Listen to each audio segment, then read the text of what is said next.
Welcome to our podcast, Talk to Me, Sister. I'm Kathy. And I am Sarah, and we are twin sisters documenting our surrogacy journey, discussing women's health, motherhood, and all the details that led us here. Our mission is to not only educate and inform, but to spread joy and hope through our story. Thanks for following along.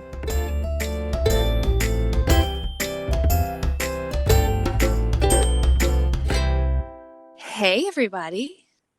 Hey. We're here. This feels so weird that I can't see you. This is the first one we're doing remote, so. And usually we're together, but we had to start thinking of other solutions. So here we are. Juggling motherhood and work and a podcast is it's crazy. So yes, kids are in bed.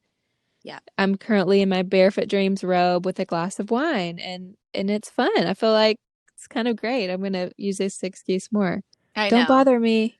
Yeah, sorry. I'm in my closet doing lots of work with Sarah. Well, usually I'm in bed at this point.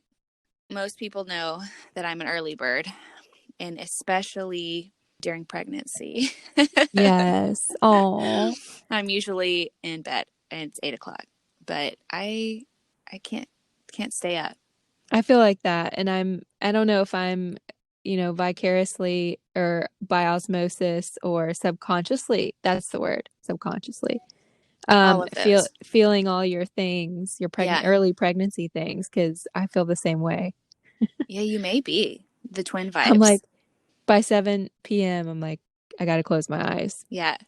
Well, you're also experiencing a lot too. That's true. The emotional ups and downs of pregnancy. For sure. I'm serious.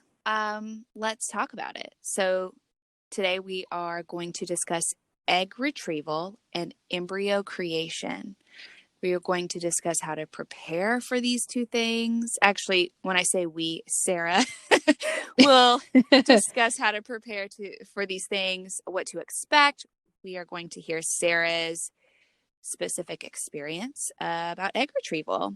And just a quick intro if people are jumping in to this episode and not any of the others. We are twin sisters, and I am Sarah's surrogate. I am currently pregnant with her son. Baby! Oh, yes, we're saying son. Oh, so crazy. Actually, today, Brandy dropped off a bunch of maternity stuff to give to you. And in there, she had some little boy onesies with buffaloes. That's so sweet. And it's the first time I was really able to let myself get excited. Yeah. So I've been kind of holding my breath a little bit. This is too good to be true. Yeah. And our ultrasound was really good, the last time. So It was really fun. I put it in the room. Good. I haven't started his nursery, but I have some older stuff, obviously, that was Charlotte's, but that's really exciting. Yeah, kind of got me Amazing. excited. Well, good. You should be. This has been a long process, and egg retrieval was really one of the very first real big pivotal steps in your IVF journey. And there's a lot leading up to that day and some mixed emotions, probably excitement and anxiety and fear. And so I know that people who are going through this probably have questions about preparation and recovery. So we're excited to hear your story, Sarah, and really your experience. So why don't you start with telling us what you did to prepare for retrieval and maybe what made you kind of take the leap forward? Yes. Okay. Yes. So I'll start actually with a little background, especially for those who are just tuning in. Egg retrieval is a part of our surrogacy journey, and our IVF journey was really the first step. It was the first big part in creating an embryo. And for those of you that don't know, I'm a cancer survivor. I was diagnosed with choriocarcinoma, which led to a lot of chemo and then eventually a partial hysterectomy. So I still had my ovaries. I did not freeze my eggs before treatment because there was really not enough time. My cancer was pretty fast moving, and we had to act fast. After all that said and done, when my oncologist and I were discussing egg retrieval and surrogacy options, her only advice to me was recommend waiting 6 months post chemo. So when I first really the first step in egg retrieval in all of it, IVF to begin with, was my consultation with, after my oncologist referred me to a fertility doctor, my consultation with the fertility doctor. And you guys waited longer than 6 months, right? We Like your did. goal was longer than that. Yeah, I mean, 6 months to me just didn't feel, I wasn't even emotionally there and ready to take the leap at 6 months. I was almost probably a year post-treatment, which really probably gave my body the time it needed to recover and have my hormones get balanced again. And so, yeah, we probably were 10 months post my last treatment. But when my husband and I were doing egg retrieval, we were doing it with the immediate hope to create embryos, which means the egg is fertilized and grows, and you go straight on to transfer after that. I know some women simply retrieve their eggs to freeze them at a later date. So this will apply to you too. But we started off with prerequisites after the initial consultation, and we decided to move forward. There's a slew of items on a checklist that you and your partner have to go through, but specifically you have to do a lot of blood work. For your partner, he will do a semen analysis to grade those swimmers, make sure they're healthy and normal, and a bunch of tests to make sure that everything looks normal. They want to make sure you have good follicles and your ovaries look healthy. Yeah, it's nice though that they do that, because I think we will talk about the financial piece, but it's nice that they check and make sure you're a good candidate before they run you through all the tests and all the things that cost money. So they're just making sure initially that you're good candidates for egg retrieval and embryo creation. And they had to do Richard's blood work too, right? I remember you sent me a picture of him like all laid up in They, the room with oh, like a fan bless and him. cloths on his head. I try not to laugh because it Well, seems, you're not used to it. I'm gonna give him I credit. know. Yeah, you're right. You're right. But yes, he did a lot of blood work. I will say, I think they only had to take his blood twice, but from that sample, they test a lot. Good. Just to make sure he's healthy. But they tested you too and Alex. What was the drug test that they did? Yeah, You so remember? yeah, this is kind of jumping forward to surrogacy, but yeah, they're backwards. I guess we've already recorded this episode on surrogacy, but they Mm-hmm. tested Alex mainly for infectious diseases, so like Hep Oh, C that's and stuff like right. that, which is different. Mainly, they were making sure our home environment is safe, and they were also doing like I think just generic drug test. So with Richard, I would guess that they would just do pretty general like CBC, make sure he's pretty healthy, so that if there Yeah, was an issue with the semen analysis, they could have maybe pinpointed something. I don't know. I think I think his included maybe a Hep C and like some different STDs Yeah, and they did. stuff like Yeah, that. that makes sense. But yeah, you're right. I think it was just CBC, just to make sure he was overall healthy. And then for you, they looked at your ovaries, and we were concerned, right? You had been through about a year, maybe more, of chemo, pretty harsh, very harsh chemo.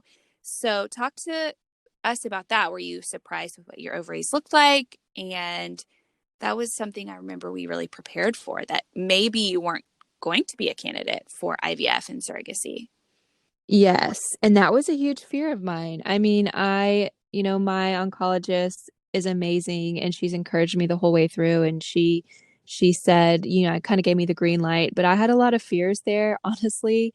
Like you said, I went through so much chemo, two really hard rounds of separate drugs when it came back the second time. My body had been through so much. Honestly, I wasn't even sure if there was one follicle in either ovary. To be honest, I didn't know. But so that initial visit in the consultation with the fertility doctor, I did get a vaginal ultrasound where they looked at both ovaries. I remember one of them looked really pretty normal, and of course, I asked a million questions while the tech was looking at the screen. But I did see some round, some circles on the ovary. I saw some follicles. It looked normal. And the other one, I will say, was pretty struggling. but they tested my AMH levels in my blood, and that was going to be the tell all. That was going to be the factor in where I fell in as far as, how normal my ovaries were. So my AMH level, they called me, I think the next day when my blood work came back, that I fell, I think I was a 1.9, which I jumped through the roof about that. Yeah, that's good. So for people who don't know, AMH is looking at your ovarian reserve. So often when people are trying to conceive, they will check and see. It's kind of a way to say, like, do you have a good amount of eggs in there? Yeah. AMH naturally declines as we get older, but because what Sarah had been through, her ovaries had been probably accelerated in the aging My process. poor Yeah. ovaries. My poor body. Yeah. So for under 30, a good AMH is like, I think something like 1 to 4, right? And then, yes, Yes. you generally in between, when you're like between 30 and 35, it's like 2.42 or something like that. So, Right. 1.92. I So was you said one, I think I was yeah, it's I really think good. for sure I was 1.9. I was over 1. But not I wasn't a 2. I think that's interesting because people always compare.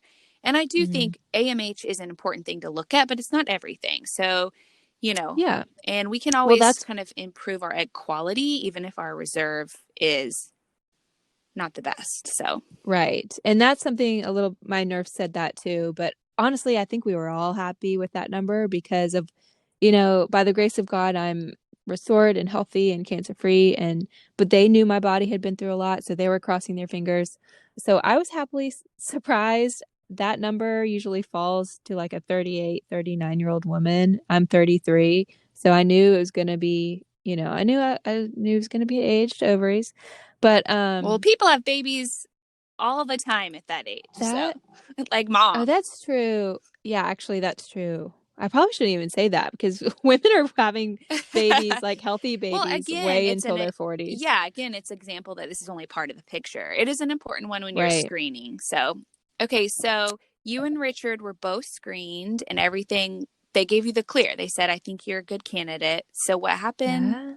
next? You guys started moving forward. We started talking to them about my cycle meds and my cycle plan. It was time for me to purchase meds, which meant we had to meet with a financial advisor, go through all the costs. We kind of had an idea, and we left that first day with like a bunch, just like a huge pamphlet of information. It was overwhelming. We That met with a financial advisor. the financial part is scary for a lot of people. So, maybe go into that a little Yes. bit. Yeah, and I will say that's really what almost stopped me from even going into the office to talk to a fertility doctor about my options because I was just like, there's honestly no way I can afford this. But I think depending on your insurance, depending on your fertility doctor, there's grants out there that are incredible. There's savings discount cards you can apply for, which save on meds. And your fertility doctor has a financial advisor, and your nurse will give you these options to help you. Yeah, when it comes to cost, so I remember when we started doing my cycle, my nurse said, and she was the sweetest lady, but she said, this is a very expensive experiment. And I remember her saying that term, and it was just like, oh man, yes, it is an experiment because it's like you want it to work so badly. Mm. But I believe for us, egg retrieval alone was a good 25,000. But I think it ranges with every fertility clinic. I could see, it ranged from 18 to 25, depending on your meds and how long you have to do meds in between cycles. But that number kind of included my meds cycle, IVF labs, and your transfer. Okay, so that wasn't just your egg retrieval. That was all No. IVF. Yes. Okay, except for Egg ret- maybe a few things here and there. our prerequisites just for egg retrieval, I think, including, yeah, I think that was 4,500. I have a breakdown. I'm not going to get into like the breakdown because I think every clinic will be They different and it will. depends And on, insurances will be different. Yeah. See, my insurance didn't pay. I should say that. My insurance didn't cover surrogacy, but I know that some amazing insurances do now. So anyway, but yes, one I will say everyone should write down is www.reuniterx.com. That is a discount savings card that you can sign up online for your meds. I mean, I think that my meds alone were like $6,000 for IVF. So I got 75% off Femara and I think Menopur. I think that's how you say it. Wow, that's I know. crazy. We will link that in the show notes so people can find it. Yes. And there's another savings plan, right? You said you found something with So another yes, site. I'm looking back at my notes. Yes. Also, the RE Unite RX is the discount savings card for your med, and I'm sure your fertility doctor has heard of it and can tell you more about it. But there is a website that was referred to me also about just savings for your fertility journey, and that's all of IVF. And there's let's see, that is www.fertilitysavings.com. It's an easy website. I know that different fertility clinics have payment plans and options. And Yeah. of course, you save money when you pay a flat fee if you can. And I remember you saying this, and I think this is good advice, but to prepare for the high end, like you said, I had my Yeah. expectations like really high with how much it was going to cost. So in some instances, it was like a surprising, like, oh, $25,000, that wasn't so bad, right? Yes. I mean, I would say, I don't even know, like a cushion of, $5,000 to $8,000 cushion Yeah. if you need, I don't know. See, it's hard to say the finances because it so depends Yeah. on the person and the fertility clinic and everything. So And I will say, I, as a surrogate, went through a fertility clinic, of course, and a lot of my blood work and tests were covered because I have good insurance that does cover it. And they're even covering my pregnancy as a surrogate. Some surrogates have to get additional health insurance that covers a pregnancy because it yes. may not cover. So my insurance has been great. I had a lab bill that was, $800, and my insurance ran through it, and it was more like $100. So it's so overwhelming, the financial part. But I think if you do the work in looking at these sites and making sure you have good insurance, that it can be very helpful. It's still very expensive. I know. Very And expensive. very expensive. And one website I just remembered too that they do grants for couples who are going through IVF, and it's called giftofparenthood.com. And that's a great one too. So That's great information. Okay, so you went through the financial part, you got your meds in the mail. It all came to your house, right? And what meds yes. were you And taking? Can you tell people? oh, I'm laughing about the day my meds came because we just signed up for what's that home delivery Oh, like Home meal? Chef or HelloFresh? Blue Apron. Oh Oh, yeah, okay, it's HelloFresh. And they come, with the ice packs, and it's like the huge box on your front porch. Well, my meds literally came in the exact same box. And I was like, "Oh, our first HelloFresh box." And I opened it and it was like all of my meds. it's like, here's your syringes. Which I was like I was actually more excited about the meds than the HelloFresh, Yes. but they were like identical.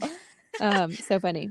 So tell us the meds. Tell us your So med meds, schedule. yes. And med schedule will Okay. be different for everybody as well. So, I know. So I won't go like too into the schedule, but I will talk about the meds. I was honestly really scared and not into the idea of taking any more medicine. When I went through chemo and post cancer changed, I mean, I changed a lot lifestyle wise. I don't love the idea of putting estrogen into my body. I mean, my diagnosis, my cancer was not estrogen triggered. So my oncologist assured me of that, but I still was like weird about it. And I talked to my nurse, and she had a specific low estrogen regimen that she puts women going through breast cancer on because there's a lot of women, she said specifically, that have just been diagnosed with breast cancer and they want to retrieve their eggs before they start their chemo treatment. Well, the last thing you want to do with breast cancer is feed it estrogen.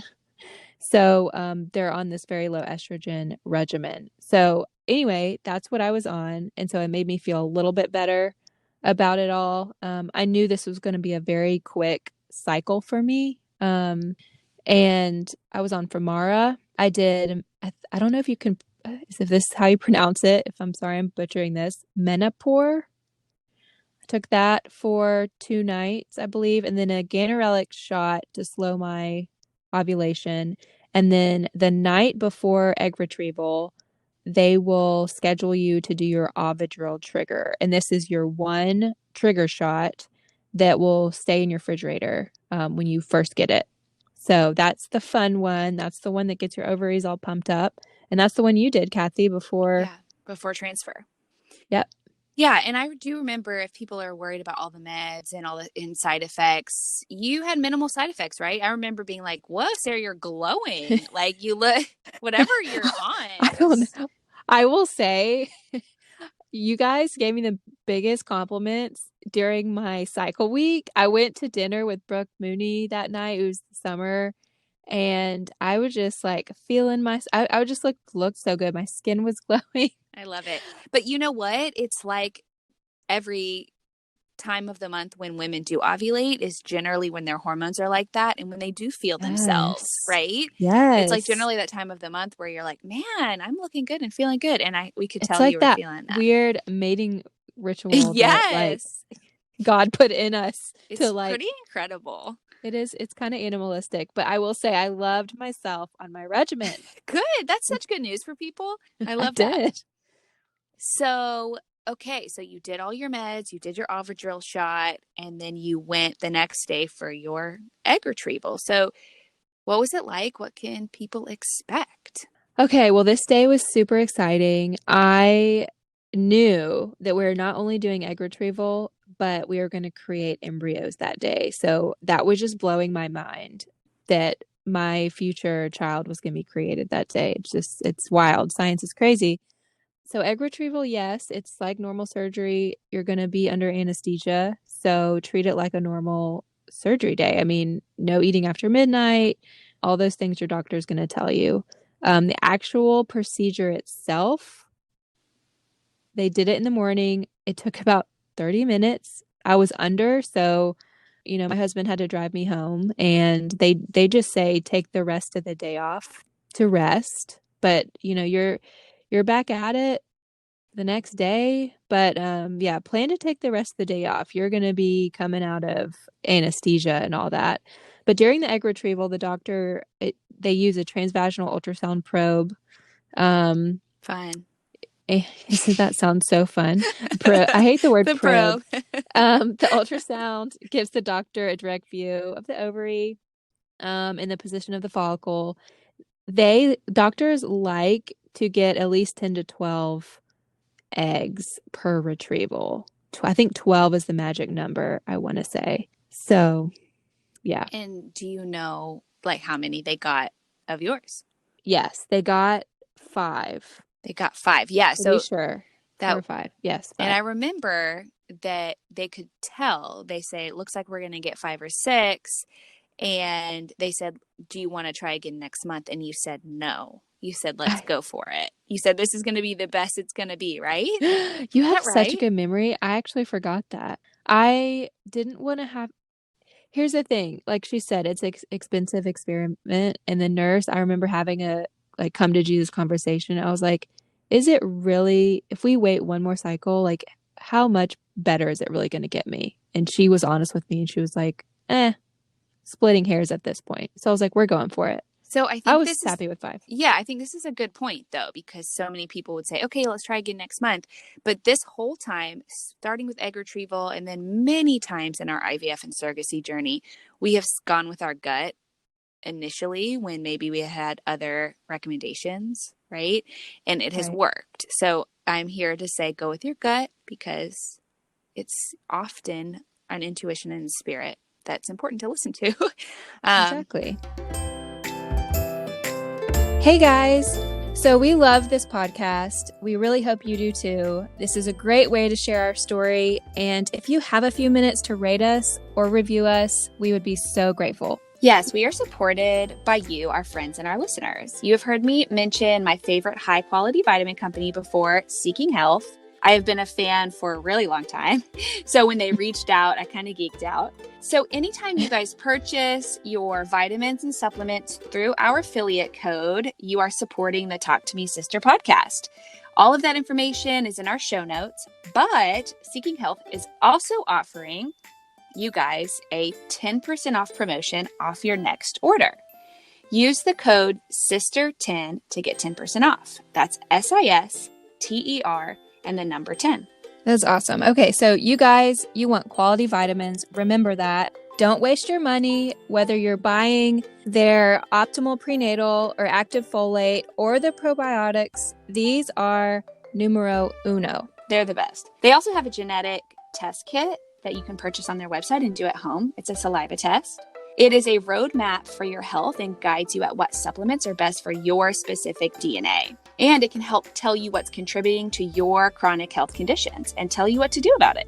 So it's amazing. And so guys, this code won't expire. So if you're listening to this at a later date, no worries at all. So go get some quality vitamins, start feeling the benefits, start feeling better. That's Seeking Health, Sister10 to get 10% off. Thanks so much. Okay, so I think I jumped forward. You had 5, which we were very happy with. Richard also came with you that day and gave a sample, right? So like yes. Tell us about that. Yeah, so he had already done that. Remember when we first had our appointment to get tested and he thought he was done and over it and wow, that was easy. No, he had to do a fresh semen sample that day because they were creating embryos that day.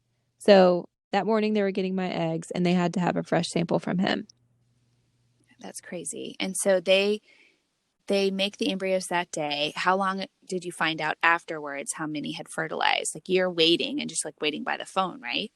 Oh my goodness. So yeah, so you go home and you could recover and that is it's not terrible, honestly. You leave with a packet and you get this really cute diagram of your egg and the cycle it goes through the next 7 days. It looks very like something you saw in 8th grade chemistry lab. It's like very, you see a petri dish in the cells, but you want your fertilized embryos to get to blastio stage. And so a nurse will call you within a couple days after and kind of give you an update. And what they call you with an update the next 2 to 5 days to tell you the progress of your embryos and if they've made it to that certain stage. Yes. That's like the holding your breath, because I will go back to your question, Kathy. You said, how many eggs did they retrieve? I think they retrieved 5. And this is something I didn't know. Your odds are like 50-50. Right. So like if you had 6, we're hoping for 3 to fertilize. Right. Yes. So with 5, we were hoping for 2. Yes. And then after fertilizing, that's like the first hurdle. And then after fertilizing, you want them to progress through PGT testing, which we'll talk about in a little bit, and be good eggs. Good embryos.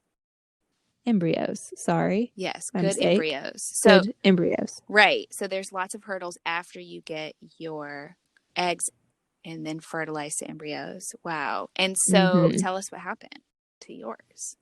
So I will never forget it. I was at mom's and she was not supposed to call me till Thursday and it was Wednesday. And so I was just like going about my day, excited for a call tomorrow. And I see her name pop up on my phone. And honestly, I felt like it was bad news or something. Right. But I answered and my nurse, she was like, I had to call you. You're going not to, this never happens. The odds are crazy. All 3 of my fertilized embryos had made it to that blastio stage and they were good embryos. They had all been genetically tested successfully. Yes. It's incredible. I remember too. I I remember you cried. called me and we cried on the phone because we Yes. thought, okay, we had 5 eggs, we got 3 embryos, and we thought, oh my gosh, all 3 of them made it through for the week. They made it to the blastio stage.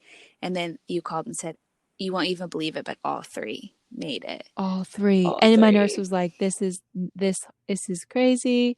And I remember mom was trying to calm my nerves a couple days before, and she sent me a text that said, we just need one. So it's like the fact that all three of them Mm-hmm. were perfect anyway. And And it me, made you feel, yeah, it made me feel, I was like, please have more than one. Because I knew at that point I was hoping to be your surrogate. And I thought, I just want to yeah. back up. Like, that feels like so much pressure just to have one. Yeah, just the one. Oh But my of gosh. course, I was happy for anything. But I just felt like, oh man, that's a lot of pressure. So I was happy about Yeah. that. So let's go back to PGD testing. So this is a Yes. form of genetic testing where you test the embryo. And so tell us more about that or what you can share. Yes. So when you're filling out all your information and you have to sign a bunch of waivers in the packet that you have to fill out when, you know, when you're trying to create embryos, they'll ask you how many fertilized embryos you would like to test. I think they'll test up to 12. Honestly, I think I put down, let's test, test 6, which I laughed at myself when I wrote the number because I was like, there's no way we'll have 6 embryos. But um, I recommend it hands down. I don't know why you wouldn't test your embryos to see if they're genetically tested, that they're genetically healthy. Because, right, Kathy, it drops your risk of miscarriage down, It right? does. Yeah, it drops your risk of miscarriage. It, of course, like you know gender. So if that's something that you Right. want to know, that Right. you get to Hmm. see an XY chromosome or an XX chromosome, and And also we did. and We also wanted that. it allows the embryologist and the fertility doctors to assess your risk for IVF or your likelihood of success, right? So Hmm. people will go through PGT testing and embryologists will say, these are not, like, these will not make it through IVF. So it's not worth going through the whole process if these are going to be unable to carry. So when they do Right. make it through, it gives you such peace of mind. It has given me peace of mind as being a carrier, knowing that Hmm. those risks have already been eliminated. And the doctors said these are really good graded embryos. And so it does kind of give you a peace of mind, I think, as a parent, as a carrier, whatever. So people will want to know. I know that the little guy I am carrying had like a score. And so he was like the most likely to succeed, right? What was his score? What was his score? Most likely to go. So yeah, so all three embryos, he was a 5AB. Awesome. And I think it I goes think up we to had a 6. It goes up to 6, but you want an mhm. A in there if ideally that sounds amazing. That's amazing. I think anything close to a 6 is incredible. I was gonna say, I feel like remember we asked the nurse what they were looking for, and she said they look for both an A and a B. Is that right? We should get a nurse on here and We ask should. her. We will. Interview. I think she said if there's B, like you can have a 5BB and that's still really great. So Ooh, something about a B. Okay. AB. No, you want A is good, like grading in school, I think. Anyway, oh my gosh, someone's gonna listen to this and be like they're wrong. But I think people who They were had like, their embryos tested would want to know what yours was. So you had a 5AB yeah, and 5AB. some the other ones were close to that. So I just we hit my mic. Sorry. you're good. We also want to know about freezing, right? So you stored your embryos until I was screened. So at this point, when you had done embryo creation, we decided to do that first and then freeze your embryos and then have me screened because we didn't want to go through the financial hurdles and physical hurdles of me being screened as your surrogate before we knew you had embryos. So Right. after this, all 3 of yours went into storage and then I started That's my right. process.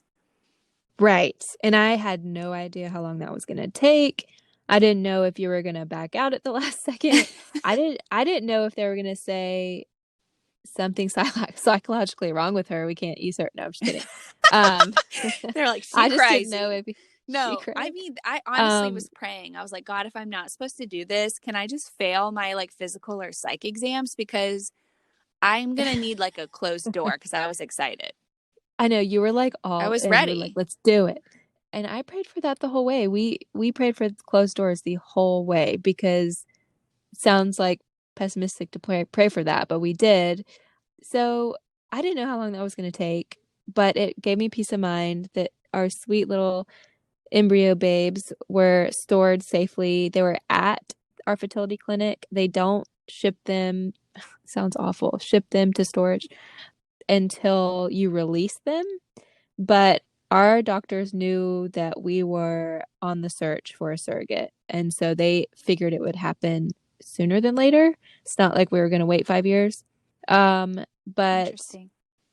our fertility clinic, they use Ovation, which is a really great company, and they gave us a year free of storage until we figured it out and you know they knew we were going forward, but I think that they do that for everybody, I'm guessing.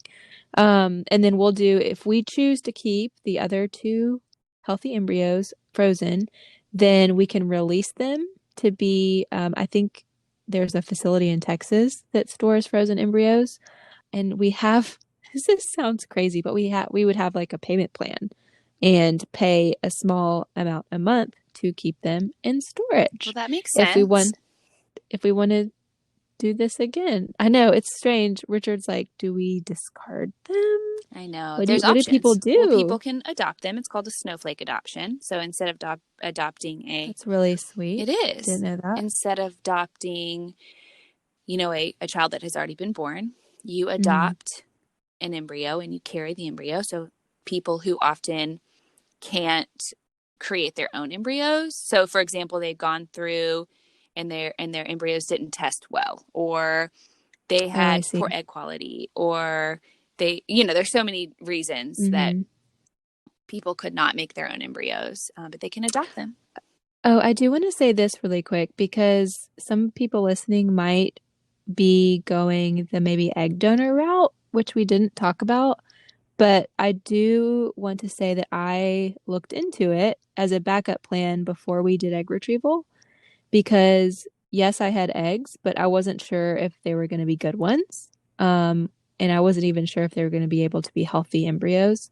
So I did talk to several women who had gone the egg donor route and really been happy with the process and the company they used. And they said they got to, they used to not do this, but they now show the woman on the profile. It's a little crazy. I Wow. actually, it's almost, it sounds wild, but it's almost like a Facebook profile. Yeah. And it shows, genes and personality traits, height, uh, you know, hair color, eye color. She said that that was a new thing they started doing not long ago, is adding the picture. I guess they used to not do that. I mean, it's such a gift. I'm clearly a surrogate, so I love the idea of like using you know, our bodies as a Hmm. way to bless other people. But you definitely have to be just like such a special person to be an egg donor, because it does mean Yeah, it's your called. yeah your child, your biological child Hmm. is out there somewhere and making other people parents, which I think is just so incredible. And I So have incredible. listened to some podcasts when I was like gearing up for surrogacy. I'm a podcast listener and an information junkie. And I listened to a woman who was a multiple time surrogate and a multiple time egg donor. And she said, Wow. that these children are out there that share your DNA, but you do not have a connection with them. She said, I've even met some of them, but you don't have a connection with them like you do your own kids. It's kind of like being a surrogate. Like, you carry this baby and you just have a completely different love and care for them. And so I just was so blown away by her story. But anyway, I think it's such an incredible thing that people do.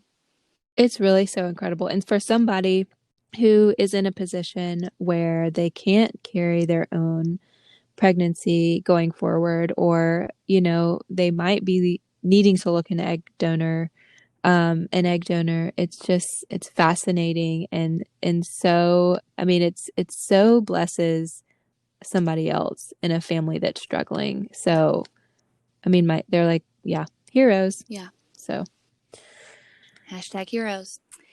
hashtag heroes. So how much, do you know how much it is per month? Like just to give people an idea to store your embryos? Yes. So actually, I just talked to them last week Great. because they sent me an email that said your invoice is due. And I was like, that's strange. So I called them and they were like, oh, that's a mistake. But I did ask her, I was like, so just ballpark, when this year is up, what is our payment? What's our monthly? Because I mean, I'm thinking I need to talk to Richard. Like, do we really want to keep these embryos and what do we do? And she said that there's 3-year plans. Oh, that's There's nice. 5-year plans. I want to say there's a 10-year plan. And so there's a few different payment plans, but ballpark, I think she rounded off like $80 a month. Wow. Does that sound expensive to It you? does sound expensive to me. Okay, I was thinking the same thing. So I think that was their 3-year plan, but it was a quick conversation, so I'm sure that they work with you financially. All right. So I don't have all the info. We'll get back to you but guys on that. But yeah. yeah. So it's so crazy how you can store embryos for as long as you want, really. And we just talked about this story that you guys have probably seen on the news. The girl who she was was on the born. Today Show. Oh, she was. The girl who was born, she was on ice for 27 years. Sounds crazy. It's incredible. Like, she got a chance of life. Like, I cannot get over her. So I love it. she was 27-year-old embryo, and now she's living her life. It's so incredible. That's so amazing. Did you read any more of that story? Because I was wondering if the parents, if they knew that, like, how did they choose her? I don't. Anyways, Everybody go look it up. It's great. I don't know. I gotta know the rest of the story. I don't remember and I don't know, but I bet they were 20 years. They're interested in. I think I would pick an older embryo. They had less toxin exposure, better nutrient dense foods. So true. 2000. Let's see what the year 2000 was amazing. Yeah, this incredible, right? This is going to be like early 90s too. So like, yes, the age of Justin Timberlake and Britney Spears. The only issue is that they were kind of in the low fat diet stage, which isn't great from a nutrition standpoint. But those were the diet trends. Anyway, we're impressed by her story. But wow. And real quick, hold on. While we're talking about the Today Show and stories, did we ever hear of an update on the mother that was a surrogate? Oh yeah, I followed them on Instagram. Did she have the baby? Yeah, she had the baby. She had a really great labor. They ended up having a C-section. Their baby is great. Oh my gosh. She is grandma and she is an incredible person. Yeah. So I follow them on Instagram. I think their handle is like, I'm going to look it up right now. I'm going to see if I can find it. Send it to me tonight. I'm going to link it. IVF. Oh, hope and surrogacy. I think that's it. It's like has periods between the words. I'm so excited. How are you feeling? Is your nausea? Oh, here it is. IVF.surrogacy.diary. Oh, Brianna Lockwood. Okay. So anyway, I'm they have a beautiful story. I cry when I look at their pictures. I just I'm so impressed that her mom was her surrogate. So anyway, it's so wild. It's wild. I feel pretty good. It's general that I feel okay in the day and then kind of crash at night. Like that's kind of been. That's to be. I've had morning sickness at night. I have had fatigue at night, but in the day I feel good, which I really is an answer to prayer because that's when I have my kids. That's when I need energy. That's when I'm working. And so I just, my nighttime routine is very minimal. I don't do dishes until the next day. I don't do laundry until the next day. Some days I just wipe my face off. I don't even wash it, But I'm doing better. Actually, This is my first week where last week I started weaning from my fertility meds, from the estrogen. I'm so glad. Yeah, so I actually completely stopped the estrogen, and the progesterone went to every other day. And so I know that is going to continue to help. Obviously, And my end of my first trimester is just very this short. week? Next week? Oh my gosh, I know. how is that? Next week?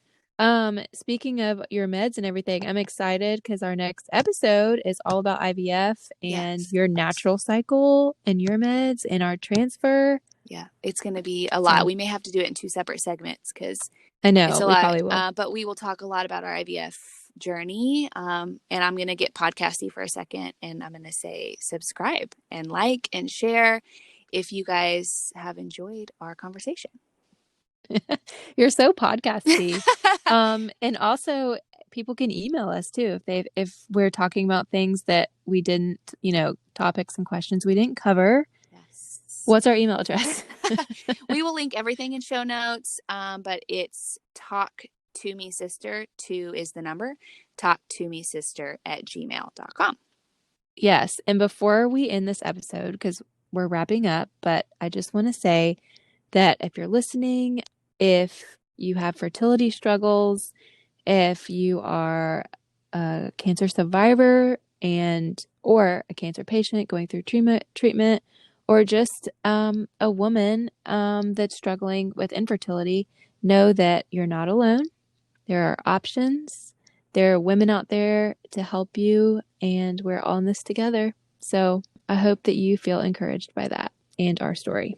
Yeah, I think your story is really encouraging because your body had been through a lot and you didn't get a lot of eggs. And I do think it's really encouraging for people to hear because I think sometimes that can be, you compare your story to other people. And I think that's an important thing is that we cannot do that. It's so important to focus on not comparing to other people because everybody has different. I know somebody who has 13 eggs, but still their embryos aren't, we got to focus on what's important. That's right. And it's just a reminder at how amazing the body is and what the body can do and how the body can heal and restore. And our bodies do incredible things. They heal, they recover, and they make babies. So that's amazing. On that note. And on that note, should we go to sleep? Should we go to sleep now? For sure. But I interrupted you. What were we going to say? I was going to say on our next episode, we could share a few quick IVF miracle encouraging stories because I have 2 amazing ones about some girls I know that go to Charlotte School. So there'll be some encouraging IVF hope stories on the next episode. But can't wait. Yeah. Can't wait. All right, everybody. Well, thank you for listening along about egg retrieval and embryo creation and all of the details. So if you've stuck around this long, we appreciate your time. Okay. Bye. Bye, everybody.